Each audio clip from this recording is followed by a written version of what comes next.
Carers and regular supporters of those with dementia do an amazing job, which can be exceedingly difficult, but also wonderfully rewarding.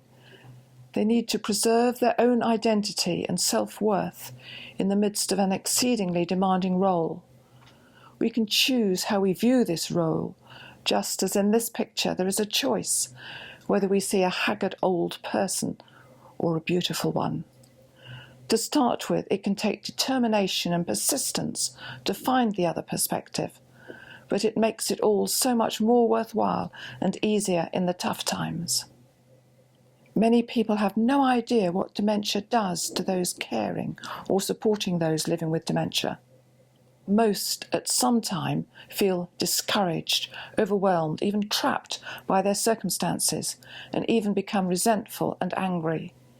They may be embarrassed or frightened by how the condition affects them as well as the person, especially if a relative or friend, and so they themselves become sad and bewildered, and then feel guilty and very alone.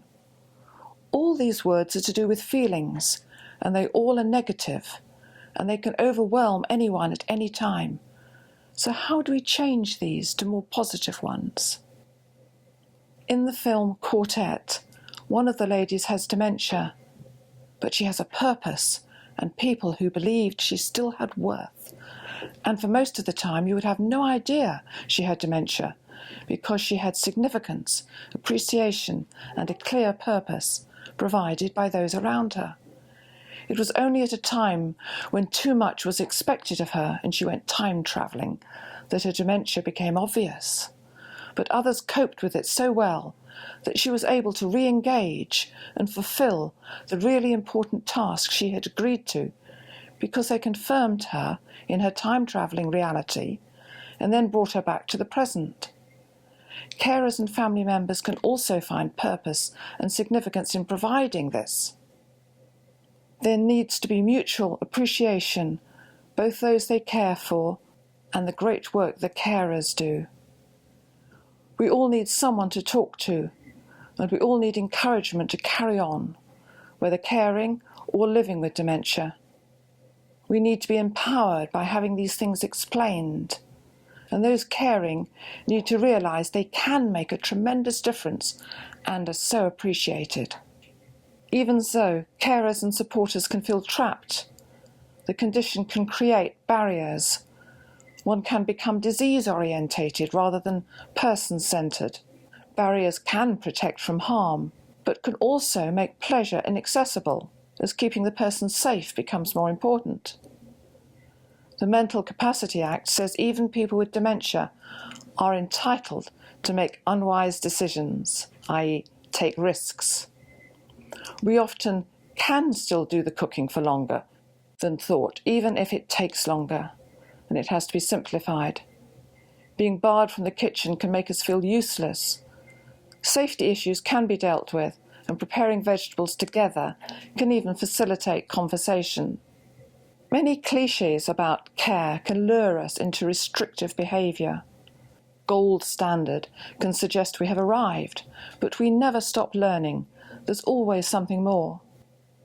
Maslow's well-known triangle of hierarchy of needs has been used to explain how our needs mature, and it has been suggested that once one has dementia, it all unravels again, that people with dementia only need to be kept safe and have their physical needs looked after.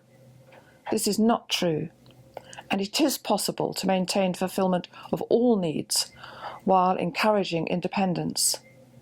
The ability to love and care and to feel loved and cared for is never lost on either side. Feelings of self-worth and purpose need to be encouraged at all stages, also for those doing the caring. Our needs are very similar. We all need to feel involved and listened to. Professional carers get paid, so have holidays and days off. But spouses, family members and other supporters do not. So they also need some kind of respite or time away, either for the person with dementia or for themselves. Perhaps when the person with dementia is at a group session or memory cafe run by Alzheimer's Society, or attending sporting moments for men, or at a day centre. Enlist the help of Admiral nurses who look after those doing the caring, or a dementia friend, who are volunteers who all receive dementia training and are multiplying around the country. It is important to take any help that is available, but often one needs to ask for it. Social services can assess needs and provide or recommend help. The Citizens Advice Bureau can advise on attendance allowance and other benefits relevant to anyone with dementia.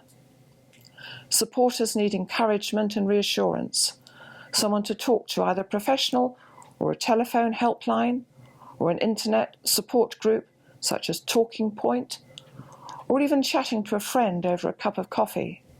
Books like The 36-Hour Day are full of advice on just about everything. It is tragic to come across people who are being destroyed by not knowing how or where to ask for help. So we have a choice as to how we view dementia. With the help of carers or supporters, we can be enabled to continue living well with dementia rather than only dying with or of such. The ability to experience love and care never goes.